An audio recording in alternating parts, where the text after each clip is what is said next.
আজকে ক্রিপ্টোতে কাজ করি না বলে অনেক ইউটিউবার, অনেক ফেসবুক, অনেকে মেসেজ করতেছে। হ্যাঁ, 26 তারিখ নাকি কোটিপতি হওয়ার দিন, 26 তারিখ বাড়ি কেনার দিন, 26 তারিখ গাড়ি কেনার দিন। আসলে এটা কি এতটাই সত্যি? অবশ্যই আমরা অন্য অন্য জায়গায় দেখতেছি, অন্য অন্য বিভিন্ন প্ল্যাটফর্ম, ইউটিউব, ফেসবুক, ঠিক আছে, টুইটার, তো সব জায়গায় কিন্তু একই নাম 26 তারিখ।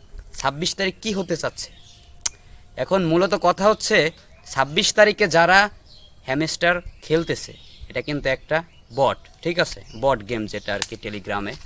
তো তারা অবশ্যই টাকা পাবে, কিন্তু অত পরিমাণে পাবে না যতটুকু তারা বলতেছে। বাড়ি কিনবে, গাড়ি কিনবে, এটা কিন্তু তার উপর ডিপেন্ড করতেছে সে কতটুকু কাজ করছে।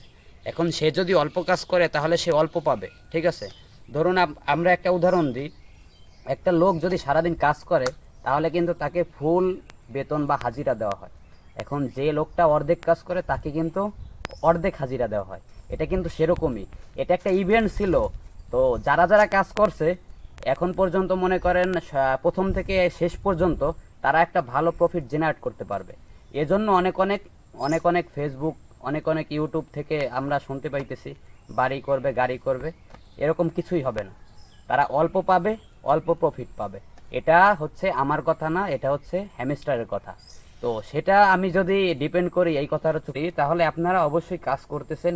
এই 26 তারিখ পর্যন্ত যারা কাজ করবেন তারা অবশ্যই কাজ করেন। আপনারা যদি বেশি প্রফিট জেনারেট নাও করতে পারেন, অল্প কিছু প্রফিট জেনারেট করবেন, ঠিক আছে। আর যারা ক্রিপ্টোর ঘ বোঝে না তারা কিন্তু এগুলোই বলবে কিছুই পাওয়া যাবে না, কিছুই হবে না। ভাই, একটা কাজ করলে সেটা যদি সঠিকভাবে করেন অবশ্যই কিছু না কিছু প্রফিট হবে, এটাই কিন্তু বাস্তবতা। আর যারা ক্রিপ্টোতে কাজ করেন তারা কিন্তু অবশ্যই জানেন এটার ফলাফল কি হবে, কি হতে যাচ্ছে। তো যারা যারা মনে করেন কাজ করেন তারা অবশ্যই কাজ করতে থাকেন, ইনশাল্লাহ ভালো কিছু হবে।